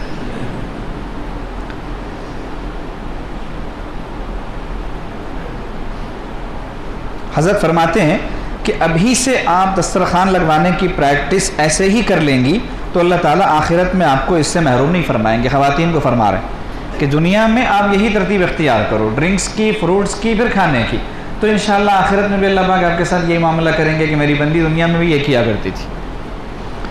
جب جنتی کھانا کھانے بیٹھیں گے تو کھانا اتنا ہوگا کہ ہر بندہ کھا سکے گا، ہر بندہ کھا سکے گا۔ کوئی اس میں یہ معاملہ نہیں ہے کہ کم ہو گیا بھائی، اکرام کرتے ہوئے کھاؤ، یہ کرتے ہوئے کھاؤ، تھوڑا دیکھ سمجھ کے کھاؤ، ایسا نہیں ہے۔ کھانا خوب ہوگا، افراد سے کھا سکیں گے۔ لیکن عجیب بات اللہ فرما رہے ہیں کہ تنازعون فیہا، جھگڑا کریں گے یہ لوگ جنتی، وہاں پر کھانے کو لے کے جھگڑا کریں گے۔ تنازعون فیہا، کیا وجہ ہے اس کی؟ جھگڑا کیوں ہوگا ان لوگوں کا؟ مثال سے سمجھو، آم کی دعوت ہوتی ہے، آپ نے دیکھا آم کی جب دعوت ہوتی نا تو چھینا جھپٹی کے بغیر آم کھانے کا مزہ ہے؟ آم کھانے کا مزہ آتا بغیر چھینا جھپٹی کے؟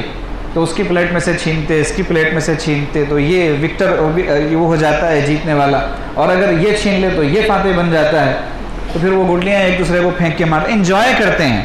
تو اللہ پاک جنتی جب دسترخوان لگائیں گے تو جنتیوں کو انجوائے کرنے دیں گے، وہ لوگ ایک دوسرے سے چھین کے کھائیں گے تو ان کو مزہ آئے گا۔ اتنی مزیدار چیزیں ہوں گی، جب اس کو ٹیسٹ آئے گا نا تو دیکھے گا دوسرے کی پلیٹ میں تو ایسی بہترین چیز ہے کہ دیکھتے ہی منہ میں پانی آیا، وہ سمجھے گا اس سے زیادہ ٹیسٹ اس میں ہوگا تو چھین کے کھا لے گا ایک دم سے۔ لیکن یہ جو ان کی چھینا جھپٹی ہوگی، اس میں کوئی لڑائی جھگڑا نہیں ہوگا، مار پیٹ، فائٹنگ نہیں ہوگی، گروپ بندی نہیں ہوگی کہ بھئی گروپ ہو گئے، اس لڑائیاں ہو رہی ہیں، نہیں، مزہ آئے گا ان کو۔ تو اللہ تعالیٰ پھر اس کو اس کی پلیٹ میں کچھ اور ایسا دکھا دیں گے، وہ ادھر سے چھین لے گا۔ تو اس طریقے کی کیفیت ہوگی۔ یہ محبت کی وجہ سے ہوگا، ایک دوسرے سے تعلق کی وجہ سے ہوگا۔ اور مردوں سے زیادہ عورتیں لڑیں گی، کیونکہ ان کو جو ہے اس میں زیادہ مزہ آتا ہے۔ جی، عورتیں زیادہ لڑیں گی۔ ہاں، عورتیں سن رہی ہیں تو فرما رہے ہیں کہ عورتیں بیٹھی ہوں تو ایک پہلے ہاتھ ڈالے گی میں اٹھا لوں، دوسری ہاتھ ڈالے گی میں اٹھا لوں، اس طرح انجوائے کریں گے وہاں پر۔ تو اللہ پاک نے انسانی فطرت کا لحاظ رکھا کہ جیسے موج مستی تم دنیا میں کرتے تھے نا، یہاں بھی کرو میرے پاس، کیوں صوفی بن کے بیٹھے ہو؟ صوفی نہ رہو، صوفی بننے کا زمانہ ختم ہو گیا، اب یہاں جتنی شرارت کر سکتے ہو کرو۔ تو اللہ پاک خود انجوائے کریں گے جنتیوں کے اس عمل کو دیکھ کر۔ کیسا وقت ہوگا نا، اللہ پاک ہم سب کو نصیب فرماتے اپنے فضل سے۔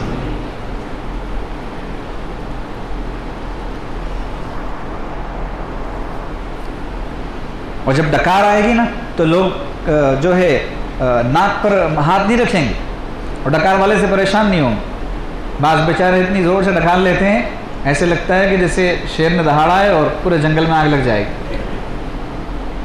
بعض لوگوں کی مجبوری ہوتی ہے بیچاروں کی، کھاتے کم ہے لیکن ڈکال لیتے ہیں، تو ڈکال لینا فی نفس سے ہی بری چیز نہیں، ایسا نہیں ہے کہ زیادہ کھانے سے ہی ڈکار آتی ہے، بعض لوگ مریض ہوتے ہیں ان کو کم کھانے پر بھی ڈکار آ جاتی ہے، تو ڈکال لینے والے کو کبھی حقیر نہیں سمجھنا چاہیے، یہ تو ہم نے آسانی کے لیے کہا کہ جنگل میں آگ لگ جائے گی ایسی ڈکار ہوتی، تو جنتیوں کو ڈکار آئے گی کیونکہ اور کوئی طریقہ نہیں ہے کھانا ہضم ہونے کا، واش روم یہ روم وہ روم کچھ نہیں ہوگا نا، تو پھر کیا ہوگا؟ مشک کی ڈکار آئے گی۔ جنتی ڈکار لے گا تو جنت میں خوشبو پھیلے گی، پتہ چلے گا لوگوں کو کہ کسی نے ڈکار لی ہے کہ خوشبو اتنی پھیلی ہے، ہر طرف خوشبو ہی خوشبو، بدبو کا کوئی ذکر ہی نہیں ہوگا وہاں۔ اسی لیے جب ناک میں پانی ڈالا جاتا ہے اور ناک صاف کی جاتی ہے وضو میں، تو اس وقت کی دعا سکھائی نبی علیہ السلام نے، اللہم ارحنی رائحۃ الجنہ ولا ترحنی رائحۃ النار، اے اللہ مجھے جنت کی خوشبو سکھائیے اور جہنم کی خوشبو سے بدبو سے بچائیے۔ اب جنت میں ایک دوسرے کی مہمان نوازی بھی ہوگی، چنانچہ عورتیں جنت میں کچھ ایسی ہوں گی وہ تمنا کریں گی، اور ایسی ہی عورتوں کی ہی تمنائیں ایسی ہو سکتی ہیں، مردوں کو ایسی تمناؤں کا خیال بھی نہیں آتا، عورتوں میں جذبات ہوتے ہیں اس طرح کے، اللہ پاک نے ان کی فطرت میں یہ چیز رکھی، مرد سوچتا نہیں، مرد کو اپنے کھانے سے مطلب ہے، اپنی غرض کی پوری ہونے سے مطلب ہے، پھر سونے سے مطلب ہے، لیکن عورتوں کا معاملہ یہ ہوتا ہے کہ ان کے اندر اللہ پاک نے عجیب عجیب جذبے رکھے ہیں، عجیب عجیب جذبے، کبھی ان کو تمنا ہوتی ہے اماں جان عائشہ کی خواب میں زیارت ہو جائے، کبھی تمنا ہوتی ہے کہ بی بی فاطمہ کی زیارت ہو جائے، جنت میں جانے کے بعد اب ان کی تمنا یہ ہوگی کہ ان لوگوں سے ملنا ہے، اور ویسے بھی ان کی فطرت ہے ملنے کی، کاموں سے فراغت ہوئی تو ملاقات کرنا ہے، تو ملاقات کے علاوہ ان کو کوئی کام آتا بھی نہیں نا، تو اللہ تعالیٰ اس کا انتظام کریں گے ان کے لیے، تو بعض عورتوں کی خواہش ہوگی کہ ہم بی بی فاطمہ رضی اللہ عنہ کی دعوت کریں، چنانچہ خاتون جنت ان کے گھر میں دعوت کے لیے تشریف لائیں گے، کچھ کہیں گی کہ ہم نبی علیہ السلام کی محبوبہ رفیق حیات سیدہ عائشہ صدیقہ کی دعوت کریں گی تو ان کی دعوت ہوگی، کچھ مریم علیہ السلام کی دعوت کریں گے، کچھ کسی کی نبی علیہ السلام کی جتنی ازواج ہیں جتنی بنات ہیں سب کی دعوتیں جو ہے کر رہی ہوں گی عورت، تو فرماتے ہیں حضرت جی کہ کتنا دعوت کا مزہ آئے گا کہ جس میں وقت کی پابندی نہیں، ضروریات کی کمی نہیں، چاہت کے مطابق ہر چیز موجود ہے، جو کھلانا چاہیں کھلا سکتے، جو پلانا چاہے پلا سکتے، جتنی دعوت دینا ہے دے سکتے، سب کر سکتے، جنت کی دعوت ہی کچھ اور ہو، دعوت تو دینا انسان ہر شخص جنت میں دعوت دے گا، انتظام کچھ بھی نہیں کرنا، ایسی ہمارے حضرت فرماتے ہیں اس مہمان نوازی میں بہت مزہ آتا ہے، اس مہمان نوازی میں بہت مزہ آتا ہے جب انتظام اپنے ہاتھ میں ہو، خرچہ کوئی اور کرے، اس مہمان نوازی میں بہت مزہ آتا ہے کہ انتظام اپنے ہاتھ میں، خرچہ کرے کوئی اور، تو جنت میں خرچہ اللہ کر رہے ہیں، انتظام اپنے ہاتھ میں، بھئی کہاں دعوت تھی؟ وہ فلاں کے یہاں دعوت تھی، کس کی دعوت تھی؟ کہ حضرت فاطمہ رضی اللہ عنہ کی دعوت تھی، خرچہ کتنا ہوا؟ کچھ نہیں ہوا بھائی، زیرو، بغیر خرچے کی دعوت اور نام خود کا ہو گیا، تو ایسی دعوت میں زیادہ مزہ آئے گا۔ خیر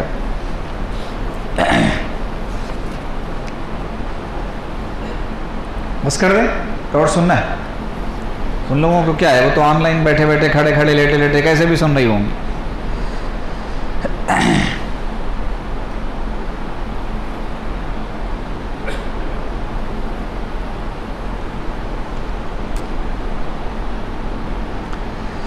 جنتیوں کے کپڑے کیسے رکھے رہیں گے جنت میں، جنتی ملبوسات، حدیث مبارکہ میں آتا ہے کہ ایک درخت ہوگا انار کا، اور ہر انار ان کے لیے وارڈروب بن جائے گا، انار میں کپڑے رکھیں گے۔ دنیا میں کپڑے رکھنے کے لیے وارڈروب ہوتا ہے، اور وارڈروب میں بھی الگ الگ سیکشن بنے ہوتے ہیں، شادی کا ڈریس، ولیمے کا ڈریس، عقیقے کا ڈریس، فلاں کا ڈریس، نارمل ڈریس، جمعے کا ڈریس، ماں کے گھر جانے کا ڈریس، سسرال کا ڈریس، سارے ڈریس ہوتے ہیں نا، کلوزٹس ہوتے ہیں، ہر کلوزٹ میں مختلف قسم کے جوڑے ہوتے ہیں، تو اللہ تعالیٰ جنت میں انار دیں گے، انار میں کلوزٹ بنیں گے، کیسے بنیں گے اللہ ہی بہتر جانے۔ انار کو کھولو تو آپ کو انار کہیں سے ایک ٹکڑا نکل جائے گا، پھر ایک جگہ سے ایک ٹکڑا نکل جائے گا، انار میں اللہ نے دانے ایسے بنائے، اگر ایک انسان انار کو اوپر سے ہی 4 ٹکڑے اگر نہ کرے، یوں بھی کھول دے تو انار کے دانے کلوزٹ کی شکل میں ہیں، یہ کھانا وہ ایک کھانا وہ ایک کھانا، ایسے دیکھ رہو جیسے انار ہی نہیں دیکھا اب تک، نہیں ہوتا ایسا، انار سیب کی طرح ہوتا ہے، الگ الگ ہوتے ہیں نا، تو ویسے اللہ تعالیٰ کلوزٹ دیں گے جس میں جو ہے کپڑے رکھیں گے خواتین۔ تو اللہ کی طرف سے ایسا درخت ملے گا کہ جس درخت میں انار، اس میں کپڑے رکھو. اب یہ ٹینشن ختم کہ کپڑے دھلوانا ہے، پریس کروانا ہے، ایسا ہے ویسا ہے، کچھ نہیں. پریس کیے ہوئے دھلے ہوئے کپڑے روزانہ ملیں گے. اور کون سی فیکٹری میں تیار ہوں گے؟ کون سی فیکٹری؟ انار فیکٹری. اس کا نام کیا ہوگا؟ انار فیکٹری، کہ اس میں کپڑے ملیں گے. آگے فرماتے ہیں حدیث مبارکہ میں ہے کہ جنتی عورت کے لباس میں 70,000 رنگ جھلکیں گے. 70,000 رنگ جھلکیں گے. اگر لباس ایسا ہو کہ کہیں سے سرخی جھلکے، کہیں سے ایلوئش کلر آئے زردی والا، اور کہیں سے براؤن جھلکے، اور کہیں سے کچھ، تو وہ لباس عورت پہ بڑا سجتا ہے. آپ سوچیں گے یہ سب باتیں آپ لوگوں کو اچھے سے معلوم رہتی ہے، ہم کو نہیں تو کس کو معلوم رہیں گی بھائی. عورت کو ایسا لباس پہننا چاہیے کہ ایک لباس میں کئی رنگ نظر آئے. یہ خوبصورتی ہے اس کے لیے. تو جنتی عورتوں کا لباس ایسا ہوگا کہ 70,000 رنگ جھلکیں گے. اب دنیا میں عورتیں جب کپڑے پہنتی نا تو ان کو میچنگ کا بڑا شوق ہوتا ہے. میچنگ کا وہ شوق ہوتا ہے، یہ ایسا ہے تو اس کے ساتھ فلاں چیز ایسی ہونی چاہیے. حتیٰ کہ وہ چوڑیوں کا، گہنوں کا جو سیٹ ہوتا ہے وہ بھی اسی کلر کا لیں گے، شوز بھی اسی کلر کے، ساکس پہنیں گی تو اسی کلر کے. تو میچنگ کا ان لوگوں کو بڑا شوق ہوتا ہے. تو 5-7 رنگ وہ لوگ اکٹھے کر لیتی زیادہ سے زیادہ. تو اللہ پاک جو ہے دنیا میں وہ بیچاریاں 5-7 پہ ایک دفعہ کر لیتے تھیں، تو 70,000 رنگ دیں گے جنت میں. اب میچنگ کرتے رہو. ایسے ایسے خوبصورت کپڑے اللہ پاک ان لوگوں کو عطا فرمائیں گے. جنتی مرد کو اللہ تعالیٰ جنت میں ریشم کے کپڑے پہنائیں گے، جو دنیا میں ان کے لیے حرام، دنیا میں حرام، لیکن جنت میں ریشم کے کپڑے. اور سونے کے کنگن ملیں گے. ان دنیا میں پہننا حرام ہے، لیکن جنت میں سونے کے کنگن پہنائے جائیں گے. اپنی حالت یہ ہوتی ہے کہ ریڈو کی ڈپلیکیٹ گھڑی پہن کے اس کو ہلا ہلا کے بتاتے رہتے ہیں میرے پاس ریڈو کی گھڑی ہے. آ رہی بات سمجھ میں؟ اور جنت میں جو ہے اللہ پاک اصلی سونے کی گھڑی دیں گے، پیور سونا، پیور گولڈ. اس کو ہلاتے رہو، ہلانے کی ضرورت نہیں، ہر ایک کے ہاتھ میں وہی ہے کیا ہلاتے.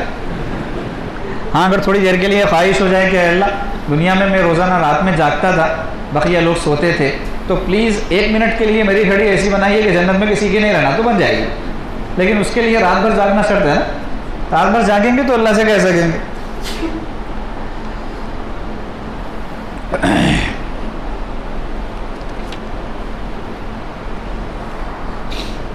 جنتی عورت کا روزانہ 70 جوڑے بدلنا. آخرت میں روزانہ نیا جوڑا. عورتیں ایک مرتبہ ایک جوڑا پہن لینا، دوسری تقریب میں وہ جوڑا ہرگز نہیں پہنیں گی، چاہے شوہر سے جدائی ہو جائے، لیکن دوسرا کپڑا ہی پہننا ہے. اتنی لڑائی ہوتی ہے. تو اللہ تعالیٰ وہاں ٹینشن ہی نہیں رکھیں گے ان کو دھلنے وھلنے کا. بولے ٹھیک ہے پہن لینا، پھینکو، تمہاری خواہش تھی نا روزانہ ایک جوڑا پہننے کی. یہاں دنیا میں اپنے شوہروں سے جو روزانہ نیا جوڑا پہننے کے لیے، ہر تقریب میں نیا جوڑا پہننے کے لیے جھگڑا نہیں کرے گی، اور شوہر جیسے رکھے گا ویسے رہے گی، قناعت والی زندگی گزارتے ہوئے، صبر و شکر والی زندگی گزارتے ہوئے، اللہ اس جنتی عورت کو جنت میں ہر دن نیا جوڑا عطا فرمائے. الجزاء من جنس العمل. یاد رکھنا دنیا میں جو آدمی کھانے کے اعتبار سے تنگی کا شکار ہوگا، اللہ جنت میں اس کو کھانے کی وہ فراخی عطا کریں گے کہ تھک جائے گا. اور دنیا میں جو بندہ پہننے اوڑھنے کے اعتبار سے تنگی میں مبتلا ہوگا، اللہ کل جنت میں اس کو پہننے اوڑھنے کی پوری کسر نکالنے کا موقع عطا فرمائیں. دنیا میں جس اعتبار سے جس تکلیف میں رہے گا، جنت میں اللہ پاک اسی اعتبار سے اس کو بدلہ دیں. ارے بات سمجھ میں؟ اسی لیے فرماتے ہیں ہمارے حضرت جی دامت برکاتہم، دنیا میں جتنا اپنی آنکھوں کو میلی کرنے سے بندہ بچا رہے گا، اتنا ہی زیادہ اللہ پاک جنت میں اس کو اپنا دیدار عطا فرمائیں گے.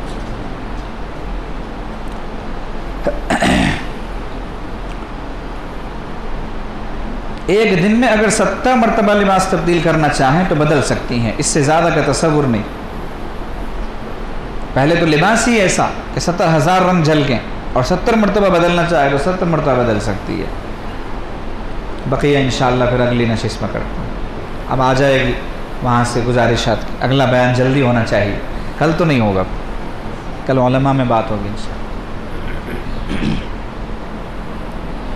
کلمات پڑھا دیں گے. توبہ کے کلمات پڑھ لیں، جن کا بیعت کا ارادہ ہو بیعت کی نیت کریں، باقی توبہ کی نیت سے کلمات پڑھیں. سچے دل سے نیت کریں کہ ہم پچھلی زندگی سے سچی پر کی توبہ کرتے ہیں اور آئندہ زندگی انشاءاللہ نیکی تقویٰ پر گزاریں. جیسے نیت ہوتی ہے اللہ پاک ویسی مراد پوری فرماتے ہیں۔ الحمدللہ وکفا وسلام علی عبادہ الذین اصطفیٰ، اما بعد۔ پڑھیے بسم اللہ الرحمن الرحیم۔